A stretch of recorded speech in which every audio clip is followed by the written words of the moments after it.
Empezamos. Los establecimientos definen sus propios protocolos para exigir la presentación del carnet de vacunación. Los supermercados se suman a la medida, aunque algunos han establecido un periodo de socialización. Dayana Monroy está en un centro comercial y nos cuenta más. Hola, Dayana.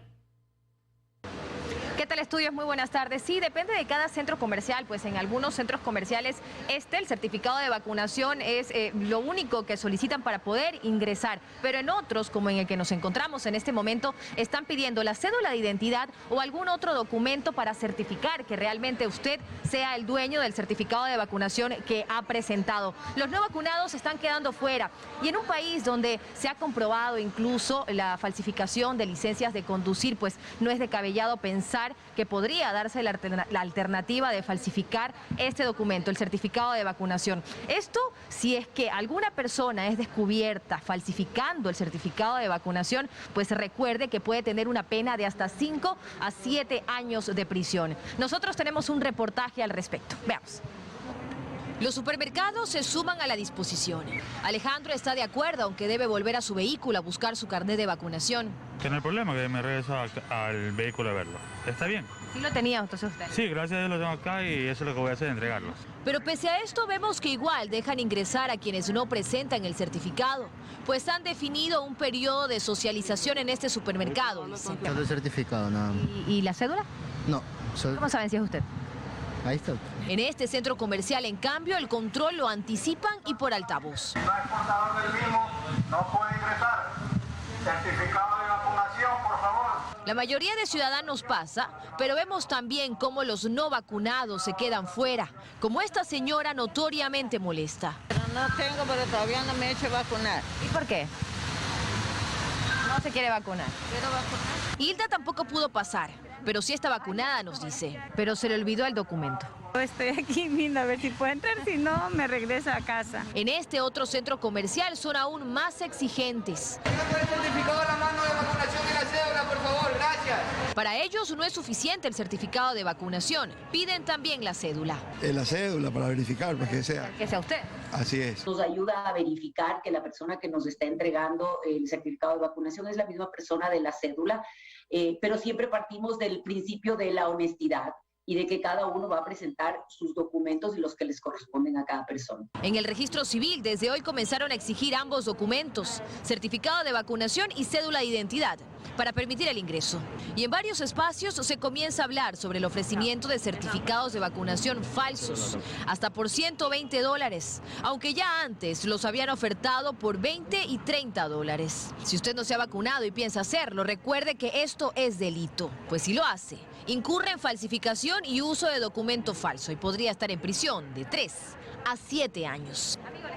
Como vimos en el reportaje, algunos supermercados han decidido hacer un periodo de socialización para explicarles a sus clientes antes de que sea obligatorio presentar el certificado de vacunación. Estos son los lineamientos diversos que han decidido cada uno de los establecimientos. Mientras ellos definen, usted ya sabe, tiene que portar siempre el certificado de vacunación y en algunos casos acompañado con su cédula de identidad. Aquí me despido. Tenga buenas tardes. Que tengas una buena tarde, Dayana. Muchísimas gracias. Con la obligatoriedad de la vacunación contra el COVID-19 en el país, más personas acudieron este lunes a los diferentes puntos de inoculación. Hasta ahora se han colocado casi 1 millón de dosis de refuerzo. Joana Ramos está en la terminal terrestre y nos cuenta más. Hola, Joana, adelante. ¿Qué tal? Muy buenas tardes. Así es, pero no solamente ha aumentado el número de personas en búsqueda de su vacuna contra COVID-19, ya sea la primera, la segunda dosis o la dosis de refuerzo. Ha aumentado también el número de personas que quieren descartar que tengan la enfermedad y su variante Omicron. Esto lo pudimos evidenciar en algunos de los puntos donde se hacen las pruebas gratuitas. Veamos la siguiente nota. Así lucía la mañana de este lunes el vacunatorio de Mucho Lote en el norte de Guayaquil. La afluencia de personas en búsqueda de su vacuna contra el COVID-19 aumentó si la comparamos con días pasados. Marcelo viene por su dosis de refuerzo, ya le toca. Porque estoy para vivir unos días más. Carolina viene también por su dosis de refuerzo. Han pasado 6 meses desde su segunda inyección. Nos cuenta además que ya le han pedido su certificado de vacunación con el esquema completo para ingresar a varios locales. Sí, niña, ayer nos pasó eso, que no nos querían dejar entrar en el... Mi hija no había llevado. De igual forma estaba el vacunatorio instalado en el segundo piso de la terminal terrestre de Guayaquil. Al menos unas 100 personas hacían fila para recibir la vacuna. Se esperaba una cosa así. Tengo 25 minutos y comencé allá, ya estoy por la mitad. Tener un poquito de paciencia. Sí, yo veo que está avanzando, gracias a Dios. Pero no solo hay personas que buscan vacunarse, sino también quienes quieren descartar que tengan el virus. Esta era la fila para hacerse el hisopado gratuito. Solo quienes presenten algún síntoma de COVID-19 pueden acceder al examen. Mi esposo está con síntomas, tiene COVID y yo presento también ciertos malestares y por eso es que vengo. Más que todo la garganta, no sé, sabemos qué mismo, pero todo para descartar si tenemos el virus, pues no. Aquí se nos informó que al menos unas 10 pruebas resultaron positivas en las últimas horas. Según datos del Ministerio de Salud, en apenas 24 horas, del 25 al 26 de diciembre, solo en Guayaquil se registraron más de 60 nuevos contagios de COVID-19. Aquí en Guayaquil hay 5 puntos gratuitos donde se pueden realizar la prueba de COVID-19, hay un hisopado. Estos puntos son gratuitos y funcionan desde las 8:30 de la mañana hasta la 1:30 de la tarde hasta el jueves, porque hay que recordar que a partir del viernes es un nuevo feriado. Con esta información me despido. Siguen ustedes con más noticias en estudio. Muy buenas tardes. Buenas tardes, Joana. Muchísimas gracias. Más de 6.000 vuelos han sido cancelados alrededor del mundo por la expansión de la variante Omicron. Valerie Villalba está en el aeropuerto de Guayaquil y nos cuenta más. Valerie, adelante, buenas tardes. Sí, ¿qué tal, compañeras? ¿Cómo están? Muy buenas tardes. Así es, ustedes lo han dicho, yo me encuentro en el área de arribos internacionales, esto en el aeropuerto José Joaquín del Olmedo de Guayaquil. En vista de lo que ha ocurrido este fin de semana a nivel mundial, más de 6.000 vuelos cancelados y también muchos retrasados, entonces aquí la preocupación está entre los viajeros, qué podría pasar durante los próximos días. Tenemos más información y sobre todo lo que ha ocurrido con esta terminal aérea en el siguiente reportaje. A nivel mundial, las aerolíneas han cancelado más de 6.000 vuelos para el día de Nochebuena, Navidad y el día después. ¿La razón? Personal y tripulación que enfermaron durante el aumento de casos por la variante Omicron. Estados Unidos durante este fin de semana reportó 825 vuelos cancelados y otros 2.460 se retrasaron este domingo. De este número, tan solo un vuelo proveniente del vecino país del norte fue cancelado, según informa el aeropuerto José Joaquín del Olmedo de Guayaquil. Mucha preocupación, estamos escuchando lo que ocurre en otros países, pero en el aeropuerto de Guayaquil todavía esa afectación no ha llegado, al menos no en la magnitud que estamos escuchando. Solamente un vuelo de la compañía American Airlines que venía desde Miami fue cancelado. Y nos anunciaron que fue por falta de tripulación. Que están atentos a cualquier variación en el itinerario de vuelos de las aerolíneas, tanto a Estados Unidos como a Europa. Recomiendan a los viajeros a comunicarse con las aerolíneas por lo menos 24 horas antes de su vuelo, por posibles cambios, pero esperan que la situación se normalice con el pasar de los días. Nosotros en el aeropuerto de Guayaquil vamos a estar pendientes de todo lo que ocurre en los sitios de donde vienen o van nuestras aerolíneas y haremos la información debida. En estas últimas semanas, el flujo de viajeros en esta terminal aérea ha sido de 3.000 personas diarias, un 55% comparado al año 2019. Bien, se espera que para las próximas horas arriben acá al puerto principal vuelos provenientes de Nueva York, de Ámsterdam también y de Miami, Estados Unidos. Y ante esto, pues lo que han indicado las autoridades de TAXA es que no se ha visto una afectación al nivel que hemos presentado justamente en el reportaje, tantos vuelos cancelados. Son solo uno el fin de semana proveniente de Nueva York y los demás han llegado a tiempo. Así que ustedes tienen más en estudios, compañeras. Buenas tardes. Tardes para ti también, Valerie. Muchísimas gracias.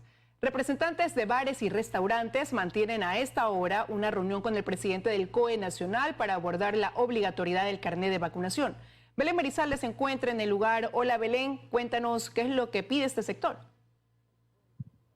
Hola, ¿qué tal en estudios, amigos televidentes? Muy buenas tardes. Pues este sector sostiene que desde que empezaron a requerir el carnet de vacunación, tal como lo solicitó el COE Nacional, han tenido un sinnúmero de inconvenientes con sus clientes, quienes incluso los han amenazado de demandarlos por discriminación. Por ello, hoy llegaron aquí al COE Nacional para mantener una reunión con el presidente de este organismo y realizarle algunas propuestas. Escuchemos lo que dijo Diego Vivero, presidente de la Agremiación de Restaurantes de Pichincha.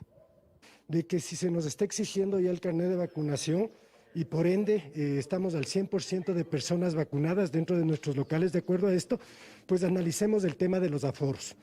Creo que es el momento de empezar a recuperar esto y por supuesto confiamos en la empatía del COE Nacional, que hay que decirlo ha generado determinado nivel de confusión en nuestros negocios y por supuesto en los COEs cantonales incluso. Por otro lado, mañana también se realizará una mesa técnica de tránsito para analizar si se solicita o no el carnet de vacunación en el transporte público. El presidente del COE Nacional sostiene que hasta aquí la mayor cantidad de ciudadanos en el país ha tomado esta medida de forma positiva, pues conocen que es para cuidar a la ciudadanía y evitar que se generen más contagios. Además, señaló que progresivamente se realizarán más controles en los locales comerciales para que se cumpla con esta disposición. Escuchemos. A poco la ciudadanía se va a ir acostumbrando. También quienes tienen la obligación de verificar son los lugares y los comerciales. Por lo tanto, ellos ya vi en algunos centros comerciales que están colocando justamente el lector para el código QR, porque no olvidemos que es carnet o certificado. El certificado usted lo puede bajar a través del link del Ministerio de Salud Pública, tenerlo en su celular y con lectores eso operativiza. Esa opción también existe, además del carnet. Pero esto de a poco entiendo que digamos los centros comerciales, los lugares de atención al público, de a poco lo van implementando, porque para ellos también esto es importante. Recuerda entonces que los comercios que incumplan con la normativa podrán ser sancionados con hasta 15 días de suspensión de sus actividades. Esa es la información que nosotros generamos a esta hora. Regresamos a estudios que tienen más noticias. Que tengan una buena tarde. Una buena tarde para ti también, Belén. Muchas gracias. El COE cantonal anuncia que Guayaquil pasa a nivel de alerta 2 debido al incremento de casos de COVID-19. Carlos Acoto sigue de cerca esta noticia y nos cuenta más. Adelante, Carlos. En la última semana, en la semana 51, hemos visto cómo, si ustedes pueden... Bien, ¿qué tal, Liz, amigos? Muy buenas tardes. Nos encontramos en la sala principal de la Corporación para la Seguridad Ciudadana de Guayaquil, donde a esta hora el COE cantonal se dispone a dar anuncios respecto de las nuevas medidas a propósito de la expansión de la variante Omicron. Ha intervenido a esta hora de la tarde el representante de la Mesa de Salud del municipio, Carlos Salvador, quien ha reafirmado la teoría que tiene el municipio de que la variante Omicron ya es de transmisión comunitaria, al menos acá en Guayaquil. A esta hora de la tarde está interviniendo un representante del Ministerio de Salud Pública respecto de las cifras epidemiológicas que se conocen a la fecha en Guayaquil. Escuchemos. 26 casos. Esto es también algo más de los 374 casos que tuvimos la semana 49. Es decir, paulatinamente, a partir de la semana 45, hemos ido registrando un aumento en el número de casos. No solo en la ciudad de Guayaquil, también está en el cantón, por ejemplo, San Borondón y Daule. También tienen este mismo comportamiento dentro de la provincia del Guayas y también existen provincias como Tungurahua, como las provincias de Pichincha, Esmeraldas, Manabí, que han tenido también este comportamiento. Siguiente, por favor.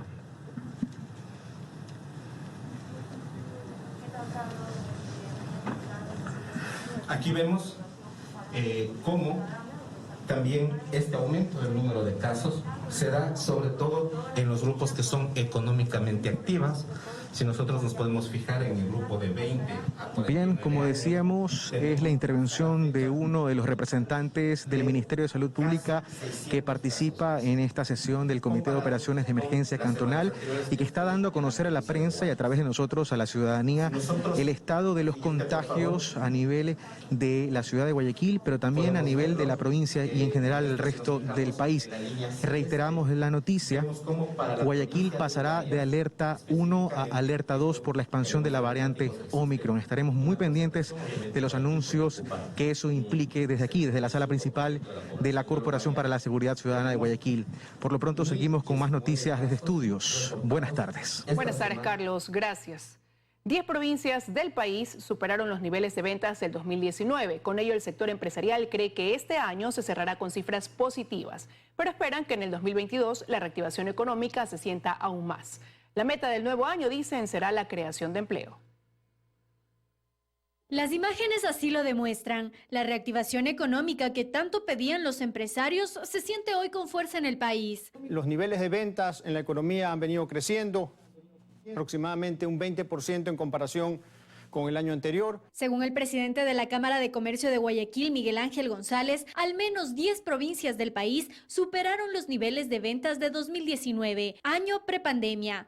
Estas son Guayas, El Oro, Manabí, Los Ríos, Santa Elena, Bolívar, Santo Domingo de los Áchilas, Zamora Chinchipe, Carchi y Sucumbíos. La economía en este año va a cerrar en un crecimiento aproximadamente el 3.3%. Sin lugar a dudas, eso refleja que vamos hacia adelante. Pero otro tema también decidor muy importante es que hemos logrado los acuerdos con los organismos multilaterales de crédito que también le van a permitir tener liquidez al Estado ecuatoriano durante el 2022. Sin embargo, creen que aún falta trabajo por hacer para que el 2022 sea un año próspero. Debemos trabajar en formalizar a quienes no están en esa actividad formal, no invisibilizarles, pero sí ayudarles para que se mejore y se amplíe la base de contribuyentes y no se siga cobrando más a los mismos. Es necesario que el Estado, tanto nacional cuanto seccional, hagan un mejor trabajo en la lucha contra el contrabando a nivel del Ejecutivo y en la lucha contra la informalidad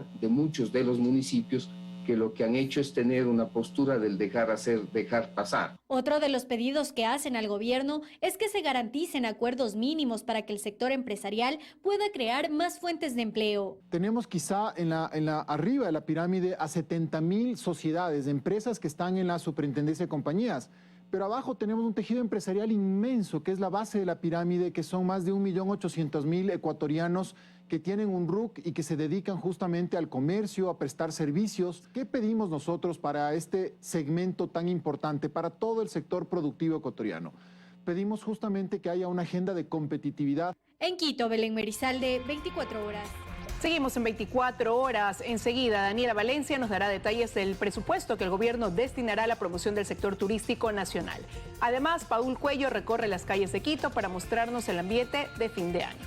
Eso será más adelante. Por ahora les contamos que 2 de los jueces que viabilizaron la sentencia contra Diario El Universo en primera y segunda instancia continúan en funciones en Guayaquil. Una vez que el Estado pague la reparación a las víctimas del caso, la Judicatura deberá iniciar una investigación para determinar quiénes deben reembolsar al Estado. Una vez que el Estado repare a las víctimas del caso El Universo, la Procuraduría deberá informar al Consejo de la Judicatura para que en un plazo de 20 días se realice una investigación que determine cada uno de los nombres de quienes intervinieron en este caso y viabilizaron una sentencia que a criterio de la Corte Interamericana de Derechos Humanos fue desproporcionada. En primera instancia, el juez Juan Paredes, quien aún se desempeña como magistrado de la Sala Penal de la Corte de Justicia del Guayas. Paredes se vio involucrado en el llamado caso Chucky 7. Se lo acusaba de haber recibido la sentencia previamente redactada. Fue filmado admitiendo interferencias. No hiciste cambios en la sentencia, tal cual. No. Sí la voy a hacer.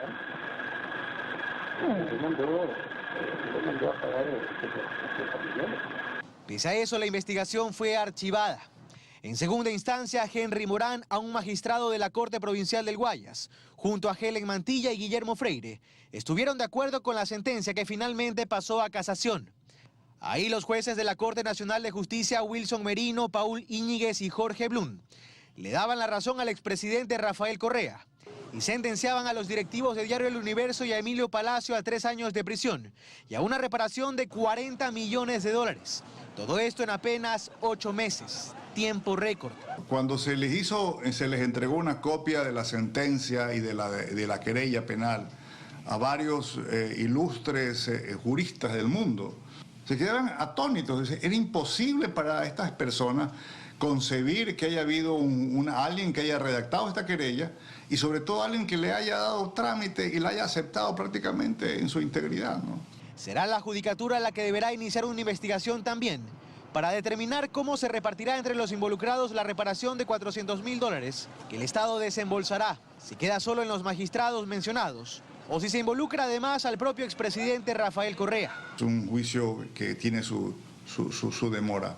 Esperemos que el Estado ecuatoriano recupere estos dineros que va a tener que entregar por causa de una justicia totalmente viciada, débil, sometida al poder. Hemos solicitado un pronunciamiento de parte de los magistrados aún en funciones. No hemos obtenido una respuesta, en tanto que desde la Judicatura prefieren aguardar un tiempo más antes de emitir un pronunciamiento institucional sobre este tema. En Guayaquil, Carlos Acoto, 24 horas. En el Legislativo ya hay un proyecto de ley de pandemia y ya tiene listo su informe de primer debate. Fue presentada por asambleístas, pues el proyecto que presentó Moreno fue retirado por el presidente Lasso y él no ha enviado un nuevo documento. El proyecto de ley sobre gestión de emergencia sanitaria por pandemia causada por el COVID-19 y sus variantes tiene informe para primer debate. Así lo aprobó la Comisión de Salud de la Asamblea. Realmente los estados de excepción en la situación nuestra epidemiológica sean científicamente considerados. Se trata de 32 artículos y disposiciones generales, transitorias y reformatorias que establecen, por ejemplo, zonas de alerta sanitarias en las que participarán el Ministerio de Salud y el COE Nacional como principales autoridades. Deberán hacer un plan de contingencia que establezca y delimite el alcance y temporalidad de las declaratorias. Además, se propone la realización de controles en diferentes zonas. Hay 9 medidas que se pueden adoptar, como tomar en cuenta días y horarios en los cuales se pueda limitar la circulación peatonal, la restricción vehicular, evitar las aglomeraciones, establecer aforos, la suspensión de eventos públicos, el aislamiento obligatorio, entre otros. Nosotros delimitamos, ponemos límites a las acciones de las instituciones. Ley que no rompa en nada en la Constitución, que no se vaya contra los derechos constitucionales de los ciudadanos. También hay sanciones que van desde medio salario básico hasta 8 salarios básicos unificados para quienes incumplan las medidas que se establezcan en el protocolo. Hay sanciones económicas para los bares, restaurantes, sitios de gran agrupación de gente y también para la parte civil. Creemos que hay que crear una responsabilidad civil. Este proyecto de ley es altamente punitivista, que en lugar de prevenir el contagio, en lugar de tomar medidas que ayuden a combatir esta pandemia por COVID-19, lo que está haciendo es sancionar a los ciudadanos. Es por esto que este abogado señala que el proyecto puede caer en inconstitucionalidades. El proyecto es iniciativa legislativa, pues el que envió Lenín Moreno fue retirado por el presidente Guillermo Lasso y hasta el momento el gobierno no ha presentado otro documento, tomando en cuenta que es un dictamen de la Corte Constitucional. En Quito, Andrea Samaniego, 24 horas. Miembros de las Fuerzas Armadas ingresaron por primera vez al último socavón registrado en el cantón Zaruma, provincia de El Oro. Allí encontraron materiales que dan cuenta de la actividad minera ilegal. Mientras tanto, ayer decenas de ciudadanos salieron a protestar en contra de la minería. Ingresaron por la mina de San Antonio. Recorrieron pendientes, precipicios y espacios muy estrechos hasta llegar a un túnel que cruza debajo del socavón que se formó el pasado 15 de diciembre y que encendió una vez más las alarmas en el cantón Zaruma. Le falta el oxígeno, hace mucho calor ahí. Hay una gran deshidratación. Esta es la primera vez que un grupo de uniformados de la Brigada 1, El Oro, y del Grupo de Reconocimiento de la Tercera División del Ejército pueden entrar a la parte inferior del socavón para constatar lo que allí ocurría. Nos sorprendió porque se nota que hay trabajos recientes, que se extrae ese material, que se lo hace rodar hasta la parte inferior para luego procesarlo inmediatamente por medio de combos, cernirlo y sacarlo en arena, en saquillos hacia el exterior. Incluso encontraron 16 tacos de dinamita ya armados y listos para ser detonados, lo que a decir de los uniformados genera preocupación por todo el daño que se pudo haber causado. Nosotros estamos realizando ese trabajo a diario para evitar justamente que las personas sigan realizando actividad ilegal en el interior de la zona urbana del cantón Zaruma. Mientras tanto, la mañana de este domingo, decenas de personas realizaron una movilización pacífica por las principales calles del cantón en contra de la minería ilegal, a la que responsabilizan de que Zaruma hoy vive en medio de enormes socavones, y exigieron a las autoridades esta vez tomar acciones concretas para evitar que el cantón se siga hundiendo. Belén Merizalde, 24 horas.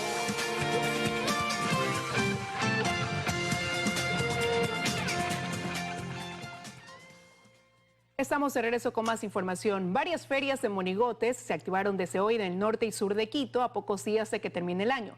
Paul Cuello se encuentra en el sector de Carcelén, en uno de estos puntos, para contarnos más detalles. Paul, adelante. Compañeras, ¿qué tal amigos? Buenas tardes. Así es, como ya les comentamos, se activaron ya estas ferias tradicionales de monigotes tanto en el sur como en el norte de la capital, y nosotros nos hemos trasladado de inmediato a una de ellas, ubicada acá en la avenida América y Mariana de Jesús. Monigotes de todo precio, para todos los gustos. En la política encontramos al presidente de la República, Guillermo Lasso, que según nos han manifestado los comerciantes es uno de los más vendidos.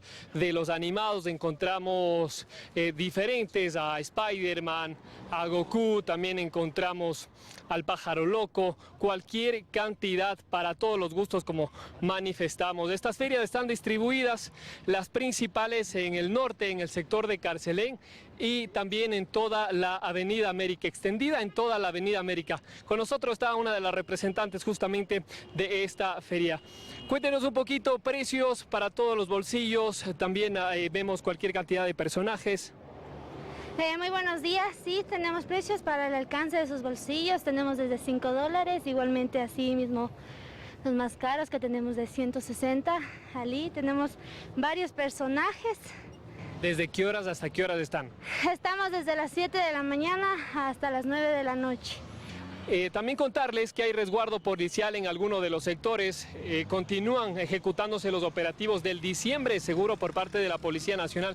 Con nosotros está el coronel Aguirre, jefe del distrito Eugenio Espejo, para contarnos más detalles. Coronel, se refuerzan los operativos en este mes. Estamos a pocos días de finalizar el año.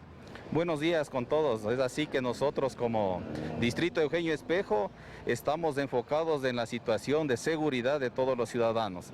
Nosotros estamos con todo nuestro contingente, personal policial a pies, personal en motocicletas y en vehículos, en cada uno de los sectores, de los barrios, para garantizar la seguridad ciudadana. No se han registrado novedades en estos últimos días, afortunadamente, coronel. No hemos tenido ninguna novedad de importancia. Nosotros estamos focalizando lo que es la situación en las entidades bancarias, en los locales comerciales. Estamos desplegados en todo y cada uno de ellos, así que la ciudadanía debe estar tranquila y segura. Y si necesita alguna situación de traslado de valores, cuente con la policía. Llame inmediatamente al ECU 911 para que tenga el acompañamiento directo de parte de la Policía Nacional. Perfecto, gracias al coronel Aguirre, jefe del distrito Eugenio Espejo. La invitación está hecha. Estas ferias estarán distribuidas, como les manifestamos, tanto en el norte como en el sur de la capital. Con esta información regreso a estudios. Compañeras, ustedes con más noticias.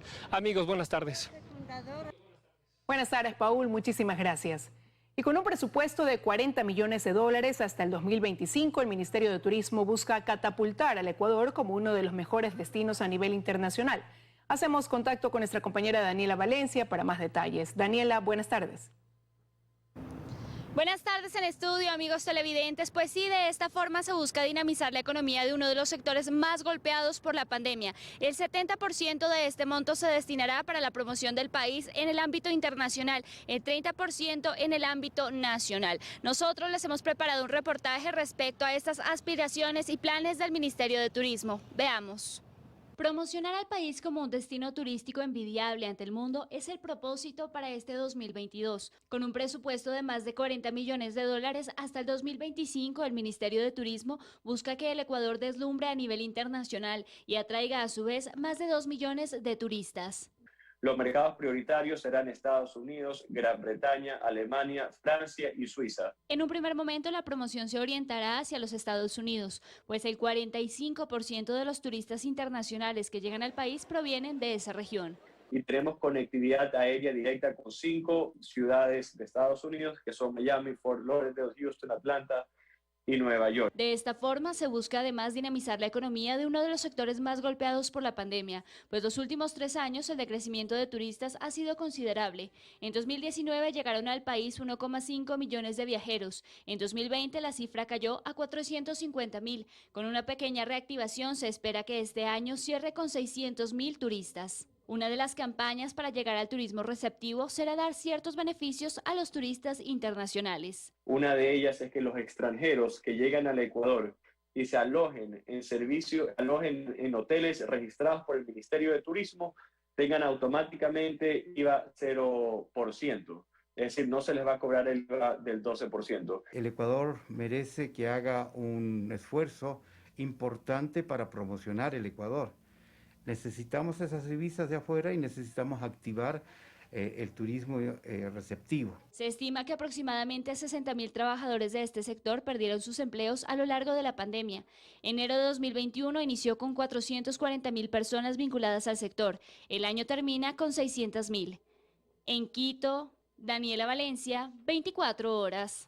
Otra de las estrategias del Ministerio de Turismo es la visa nómada, es decir, atraer a los trabajadores remotos. Se estima que en Estados Unidos hay 9.000 trabajadores de forma online. Si el Ecuador lograra atraer el 1%, es decir, 90.000 de estos trabajadores, podría tener 180 millones de dólares. Esto es lo que les podemos compartir al momento. Regresamos con ustedes a estudios que tienen más noticias. Una excelente tarde. Excelente tarde también para ti, Daniela. Muchas gracias. En otro tema, luego de un complejo proceso legal, la niña ecuatoriana que sobrevivió en el desierto de México luego de que su madre muriera, se reencontró con su abuela en Estados Unidos. Yasmín Lema, de 22 años, huía de la violencia machista en Ecuador. Es el momento del reencuentro entre nieta y abuela. Son la hija y madre de Yasmín Lema, la joven de 21 años que huía de la violencia machista en Ecuador y que murió en la frontera con Estados Unidos a finales de agosto, cuando intentaba llegar a ese país junto a su hija de 3 años. La menor de edad sobrevivió junto al cuerpo de su madre. La nueva pareja de Yasmín, quien viajaba junto a ambas, ayudó a la niña. Caminaron algunos kilómetros en el desierto. Ambos fueron detenidos por las autoridades migratorias. El joven y la niña permanecieron en un centro de detención durante más de 3 meses y luego de un complicado proceso judicial, se cumplió el último pedido de Yasmín, que su hija no se quede con su padre en Ecuador, sino con su abuela en Estados Unidos. El momento fue muy feliz, ¿verdad? Porque pude tener en mis brazos a mi nieta. Fue duro el trabajo que tuve que hacer. Busqué ayuda de lo que más yo pude, de todas las autoridades. Gladys tiene 2 años en Estados Unidos y así recuerda el reencuentro con su nieta, abriéndole los brazos en el aeropuerto. Siempre yo le llamaba en la noche, yo conversaba con mi hija y con mi nieta. Entonces ella por eso sí me recordaba. Según William Murillo, de 1.800 migrantes lograron demostrarle a las autoridades de Estados Unidos y de Ecuador que Yasmín sufría de violencia. Incluso tenía una denuncia y una orden de protección vigente en contra del padre de la niña. Falta de uno, va a quedar el otro padre con los derechos. El problema aquí fue que la madre venía escapando de esa persona.